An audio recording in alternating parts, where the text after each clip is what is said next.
करोड़ का कर्ज, ऊपर से खुलेआम हो रही बिजली की चोरी, बिजली के बढ़ते जाते दाम, टैक्स और पावर कट से टूट रही है लोगों की कमर।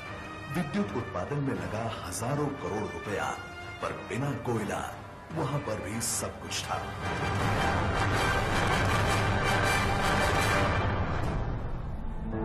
पर अंधेरे से जंग अब छिड़ चुकी है। भारत अब करवट ले चुका है।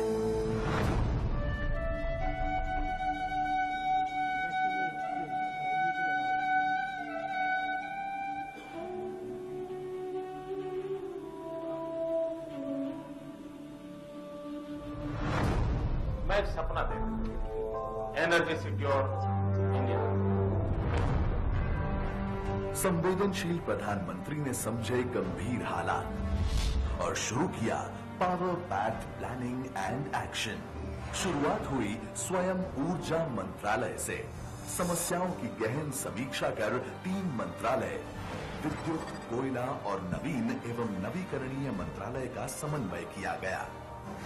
सरकार ने निर्णय लिया कि एक मंत्री होने से इन सभी मंत्रालयों में निर्बाध संकलन और प्रगति से काम होगा। ऐसा होने से अब सभी मंत्री और मंत्रालयों के मसलों को रियल टाइम में रिजॉल्व कर रहे हैं। 17 राज्यों की टीम से मिलकर शॉर्ट टर्म और लॉन्ग टर्म कार्य योजनाएं तैयार की गई।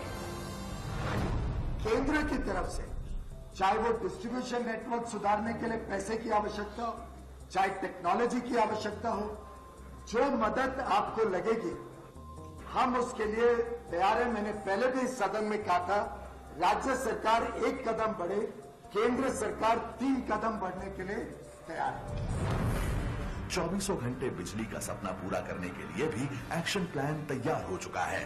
जनरेशन, ट्रांसमिशन, डिस्ट्रीब्यूशन और एनर्जी एफिशिएंसी। आंध्र प्रदेश, राजस्थान और दिल्ली में इस प्लान पर काम शुरू भी हो चुका है। दृढ़ इच्छा शक्ति से लाए गए परिवर्तन हमने गुजरात में बहुत पहले देखे हैं। जैसे गुजरात विद्युत बोर्ड ने दिखाया कि अगर सरकारी कंपनियों को प्रोफेशनल और ईमानदार नेतृत्व मिले तो 2500 करोड़ के घाटे में चल रही कंपनी भी 500 करोड़ का मुनाफा कमाकर दे सकती है, और वो भी जनता पर अधिक बोझ बढ़ाए बिना। गुजरात की सफल ज्योति ग्राम योजना की फीडर सेपरेशन स्कीम को जून के पहले सप्ताह में गुजरात जाकर देखा और तुरंत उसे देश भर में लागू करने के लिए 30,000 करोड़ की योजना तैयार की गई और उस दिशा में कार्य प्रारंभ कर दिया गया। आज सपने जैसा ही लगता है, पर कार्य पूर्ण होने पर गांवों में 24 घंटे बिजली मिलेगी और खेतों की सिंचाई के लिए भी पर्याप्त बिजली मिलेगी। राज्यों के अलावा इस विषय से संबंधित अन्य लोगों और संबंधित विशेषज्ञों से भी विस्तार में चर्चा की गई। एक तरफ अथक प्रयत्नों से पूरी सरकार जूझ रही थी और दूसरी ओर कुदरत की अग्नि परीक्षा सामने खड़ी थी। भयंकर आंधी तूफान की वजह से देश की राजधानी दिल्ली भयंकर बिजली संकट में फंस गई। ऐसी स्थिति में उभरने में महीनों लग सकते थे, पर सरकार ने पूरी इच्छा शक्ति से और पावर ग्रिड की मदद से केवल 2 सप्ताह में दिल्ली वालों को इस समस्या से राहत दिलाई। आपत्ति को अवसर बनाते हुए सरकार ने दिल्ली के लिए 60,700 करोड़ की एक विशेष योजना तैयार की, जिसमें से एक हिस्सा इस साल के बजट में भी दिया गया। प्रधानमंत्री जी के 10 सिद्धांत, निर्णायक नेतृत्व, मूल कारण विश्लेषण, परिणाम उन्मुख कार्यवाही, समयबद्ध अमलीकरण, मुद्दों की प्राथमिकता का निर्धारण, सभी हितधारकों के साथ साझेदारी, प्रौद्योगिक अवधान, पेपर वर्क और रेड टेपिज्म से मुक्ति, नवीन वित्तीय व्यवस्था, जवाबदेही और करीबी निगरानी। आज देश भर में बिजली सुनिश्चित करने के लिए प्रधानमंत्री जी सहित पूरी सरकार युद्ध स्तर पर कार्य कर रही है। अब तक योजनाएं कागजों पर बनती रही हैं, अब उन्हें जमीन पर लाने का काम किया भारत सरकार ने। पिछले 5 सालों में बिना कोयले का उत्पादन बढ़ाए बहुत से नए पावर प्लांट्स लगाए गए। फिर कोयले की कमी पैदा हुई और हजारों करोड़ के नए प्लांट्स में से काफी बंद पड़े रहे हैं या तो फिर पूर्ण क्षमता से चल नहीं पा रहे हैं। पर अब उन्हीं प्लांट्स में होगा अपार विद्युत का उत्पादन। सरकार ने 50 करोड़ टन कोयले के उत्पादन का लक्ष्य रखा है, जिसे 4 सालों के अंदर दुगुना करते हुए 2019 तक 100 करोड़ टन कोयला उत्पादन का लक्ष्य प्राप्त करने की योजना है। सरकार ने आते ही पिछले वर्ष की तुलना में जून महीने में 20.8%, जुलाई में भी 20.8% और अगस्त में 22.6% से ज्यादा कोयला आधारित विद्युत उत्पादन करके दिखाया है। इसके तहत झारखंड में हाल ही में शुरू की गई आम्रपाली ओपन माइन, जिससे प्रतिवर्ष 1.2 करोड़ टन कोयला उत्पादन किया जाएगा। प्राइवेट प्लांट्स जो पहले विदेशी कोयले पर निर्भर थे, वे अब स्वदेशी कोयला मिलने से और गति से कार्यरत हो गए हैं। जापानीज प्रकार की इस प्रबंधन व्यवस्था के जरिए दुगुना तिगुना विद्युत उत्पादन हो रहा है, जिसकी वजह से इस साल वर्षा कम होने के बावजूद भी देश को बिजली मिल रही है। केवल कोयले का उत्पादन ही नहीं, कोयले का परिवहन भी हमारे देश में एक बहुत बड़े खर्च का मुद्दा रहा है। वजह है दूर दूर की खदानों से प्लांट्स में लाया जा रहा कोयला। जैसे गुजरात के पावर प्लांट में छत्तीसगढ़ से कोयला लाया जाता है और छत्तीसगढ़ के प्लांट में इंडोनेशिया से कोयला लाया जाता है, जो कि गुजरात के पोर्ट पर उतरकर छत्तीसगढ़ ले जाया जाता है। उत्पादन स्थल पर ही कोयला मिलने के बावजूद भी हमें अरबों का फिजूल का परिवहन खर्च करना पड़ता है। अब ट्रांसपोर्ट कॉस्ट कम करने के लिए पावर प्लांट्स के नजदीकी कोल ब्लॉक से कोयला भेजा जा रहा है। 250 अतिरिक्त रेलवे रैक के लिए कोल इंडिया का 5,000 करोड़ रुपए खर्च करने का प्रस्ताव है, जिसके तहत रेलवे से बातचीत भी शुरू हो गई है। अब कोयले की क्वालिटी सुनिश्चित करने के लिए होगा इंडिपेंडेंट थर्ड पार्टी चेक। अब पर्यावरण पर अतिरिक्त असर कम करने के लिए क्रशर्स और वॉशरीज का प्रावधान भी शुरू किया जाएगा। कोयले के अलावा गैस द्वारा बिजली उत्पादन की समस्या से निपटने के लिए पीक आवर्स में गैस प्लांट्स यूज किए जाएंगे, ताकि बिजली का उत्पादन तेजी से बढ़ाया जा सके और सबको बिजली मिल सके।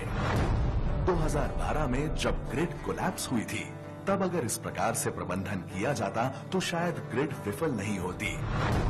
हाइड्रो पावर उत्पादन में बढ़ोतरी के लिए भी देश में 1,48,000 मेगावाट क्षमता को प्राप्त करने के लिए तेज कदम उठाए जा रहे हैं। प्रोजेक्ट्स का समय से निर्माण, उनके लिए रोड और ब्रिजेस का निर्माण, एनवायरनमेंट और फॉरेस्ट क्लियरेंस में शीघ्रता, नए प्रोजेक्ट्स की मंजूरी में सरलता, ताकि जहां अत्याधिक मात्रा में पानी उपलब्ध है, वहां बिजली की पैदावार को बढ़ाया जा सके। जम्मू और कश्मीर में सालों से अटके हुए 1,000 मेगावाट के पाकलदुल हाइड्रो प्रोजेक्ट को शुरू करने के लिए केंद्र द्वारा सहायता दी गई और 2,500 करोड़ के अति कम ब्याज दर पर लोन की स्वीकृति दी गई। साथ ही में 800 मेगावाट के तवांग 2, 3,000 मेगावाट के दिबांग प्रोजेक्ट्स को शीघ्र एनवायरनमेंट और फॉरेस्ट क्लियरेंस पर कार्यवाही हो रही है। चालू प्रोजेक्ट्स जैसे कि हिमाचल प्रदेश के 412 मेगावाट रामपुर प्रोजेक्ट, 800 मेगावाट के कौलडैम प्रोजेक्ट को शीघ्र कमीशन किया जाएगा, जिससे हाइड्रो पावर का भरपूर उत्पादन हो सके। अब भारत को तेल और कोयले की आयात पर निर्भर न रहना पड़े, इसलिए जोर दिया गया रिन्यूएबल एनर्जी पर। रिन्यूएबल एनर्जी को प्रोत्साहित करने के लिए बजट में 65% की बढ़ोतरी की गई। रिन्यूएबल एनर्जी में खर्च होने वाले नेशनल क्लीन एनर्जी फंड को दुगना किया गया। स्वदेशी उत्पादन को मजबूत बनाने के लिए और भारत को सोलर मैन्युफैक्चरिंग हब बनाने के लिए भी ठोस कदम उठाए जा रहे हैं। प्रधानमंत्री जी के मेक इन इंडिया के सपने को बल देते हुए अब बड़े पैमाने पर सोलर प्लांट स्थापित किए जाएंगे। इस क्षेत्र के विकास के लिए 1,000 करोड़ रुपए अलग से दिए गए, जिससे 1 lakh solar pump, ultra mega solar plants Rajasthan, Gujarat, Tamil Nadu, Jammu Kashmir और अन्य कई राज्यों में स्थापित किए जाएंगे। 2012 तक विंड एनर्जी पर इंस्टॉलेशन तेजी से हो रही थी और फिर एक्सेलरेटेड डेप्रिसिएशन हटाया गया, जिससे वायु ऊर्जा उद्योग ठप हो गया और उत्पादन लगभग आधा हो गया। पर यह सरकार ने आते ही बजट में एक्सेलरेटेड डेप्रिसिएशन को पुनः स्थापित किया। लेकिन सिर्फ बिजली का उत्पादन ही हमारे देश में समस्या नहीं थी। यहाँ और बड़ी चुनौती थी बिजली का कमजोर ट्रांसमिशन और डिस्ट्रीब्यूशन नेटवर्क। इसी कमजोरी को सबसे बड़ी ताकत बनाया हमने। सभी राज्यों में ग्रिड सिक्योरिटी को सुरक्षित करने के लिए 7,000 करोड़ रुपए घोषित किए गए।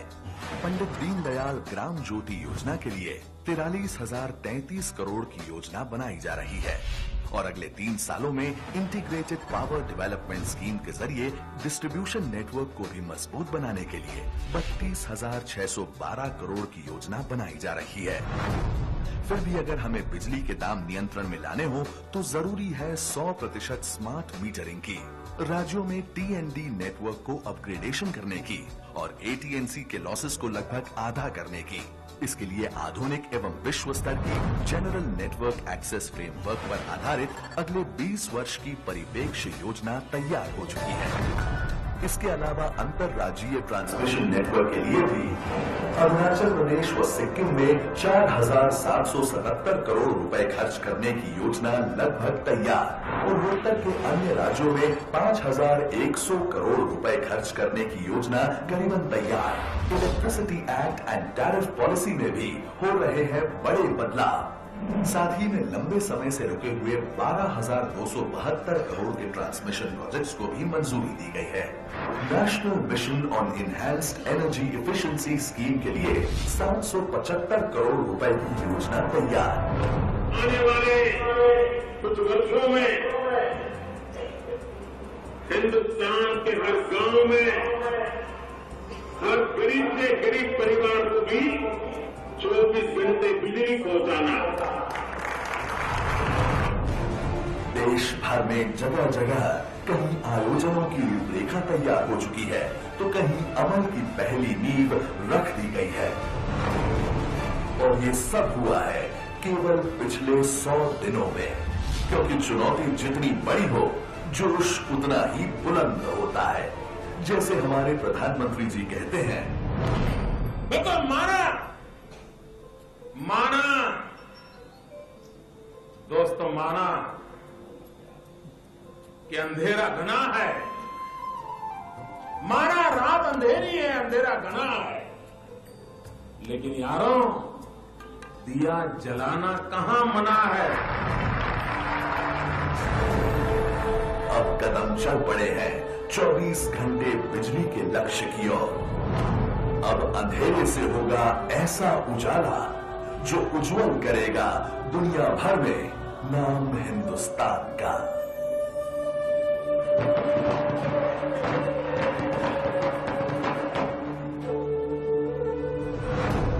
बिजली हर पल, देश हो उज्जवल। जय हिंद।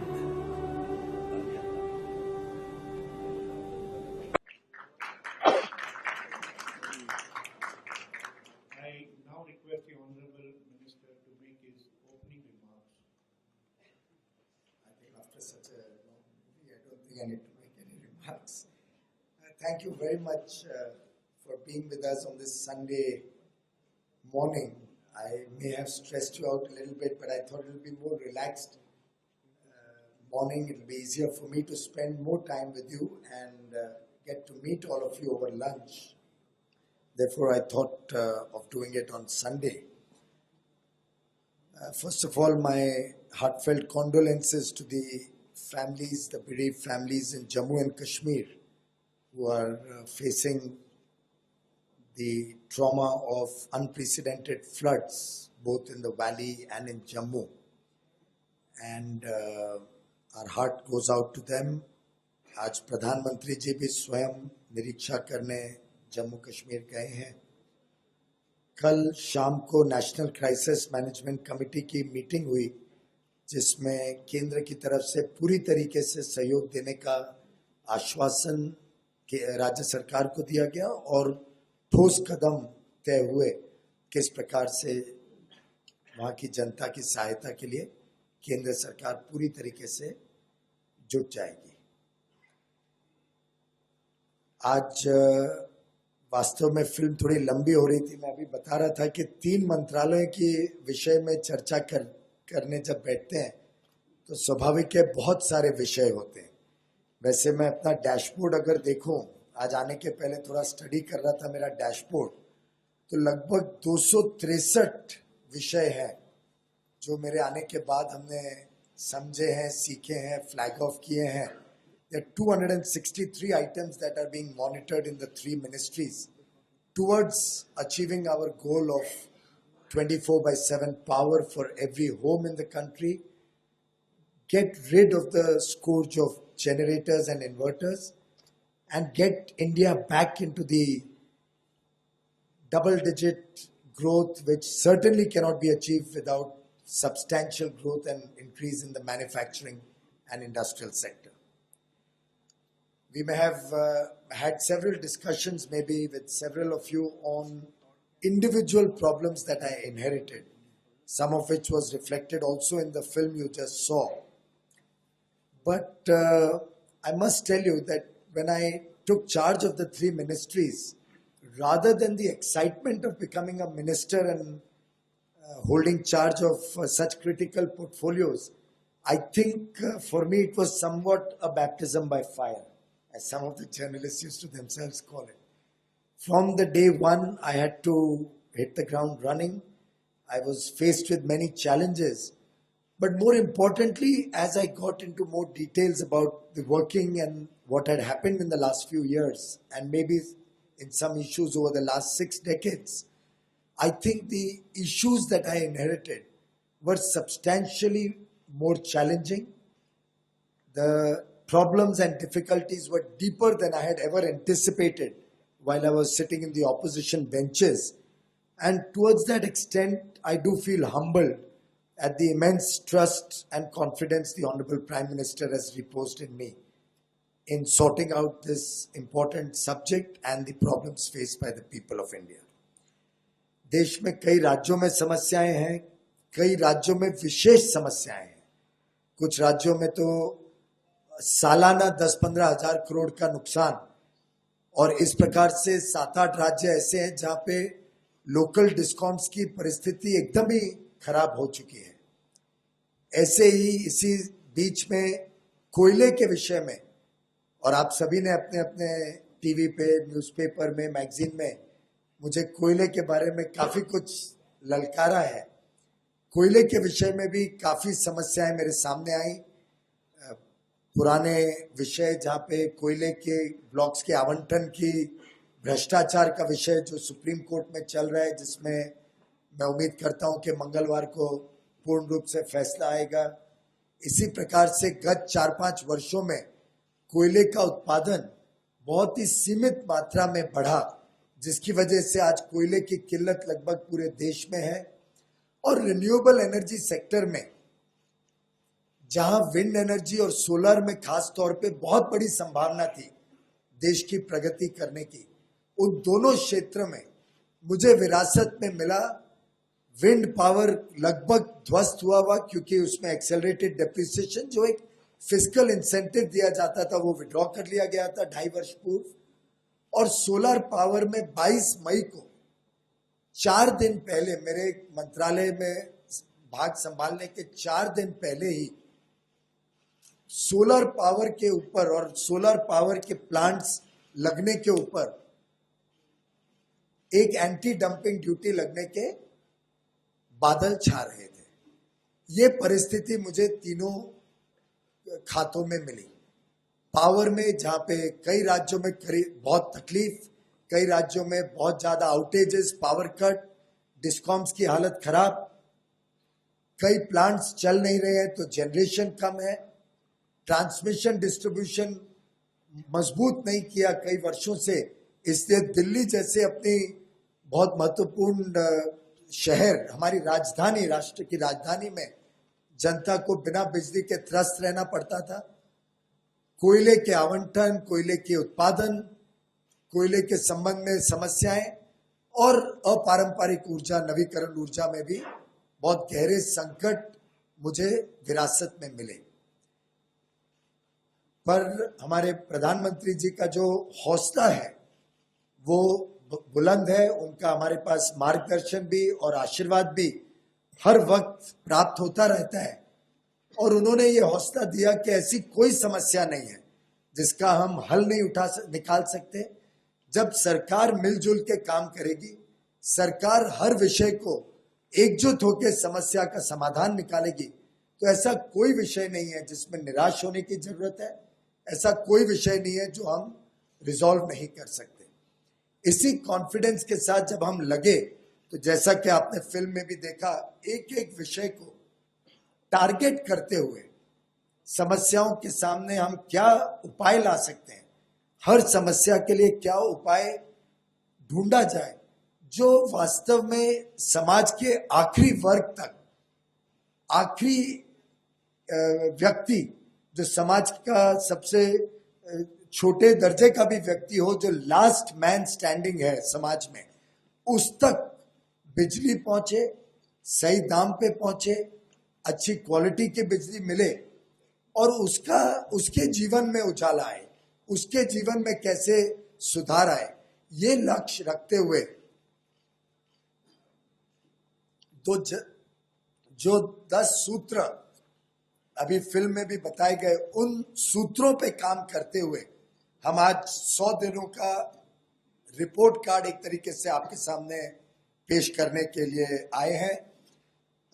10 जो सूत्र मैंने अपने आप ग्रहण किए, उनके अलग अलग इंटरैक्शन से, उनके अलग अलग भाषण से, वो 10 सूत्र भी दिखाए गए, शायद आपको भी दिए गए हैं, जिसमें डिसाइसिव लीडरशिप, एक नेतृत्व जो निर्णायक हो, जो निर्णय लेने से डरता ना हो, जो निर्णय अगर ईमानदारी से हो रहा है तो उसमें हिम्मत करके ले, इस प्रकार का नेतृत्व, समस्या के मूल कारणों में जाना, रूट कॉज एनालिसिस, बजाय के एक एक व्यक्ति की समस्याओं का समाधान करना, हर समस्या का क्या मूल कारण है, उस कारण का निराधार, उस कारण को रिजॉल्व करना, उस प्रकार से हमने काम किया। हर एक्शन को, हर जो निर्णय लिया उसमें टाइमलाइंस है, उस टाइमलाइंस में निर्णय कैसे पूरा होगा, आउटकम क्या निकलेगा और वो आउटकम जनता को कैसे लाभ देगा, उसको सामने रखते हुए निर्णय लिए। समय पे हर एक प्रोजेक्ट खत्म हो। पीछे एक कैबिनेट में एक प्रोजेक्ट की मंजूरी के लिए हम गए थे जिसमें लगभग 2.5 गुना उस प्रोजेक्ट का कॉस्ट बढ़ गया था और समय की सीमा भी लगभग 3, 4, 5 वर्षों से बढ़ गई थी। जब वो माननीय प्रधानमंत्री जी के सामने आया तो उन्होंने बड़ी दुख व्यक्त की कि सरकारी योजनाएं कैसे चलती हैं, क्यों नहीं हम समय पे और निर्धारित शुल्क में योजनाओं का समापन कर सकते हैं।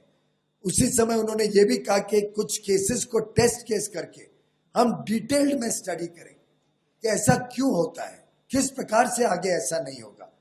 तो उसकी भी रूट कॉज एनालिसिस करके टाइम बाउंड एक्शन करें, आउटकम ओरिएंटेड एक्शन करें और विषय जो ज्यादा गंभीर है उस पर फोकस करें। प्रायोरिटाइज योर इश्यूज, बहुत ज्यादा विषयों में उलझे ना।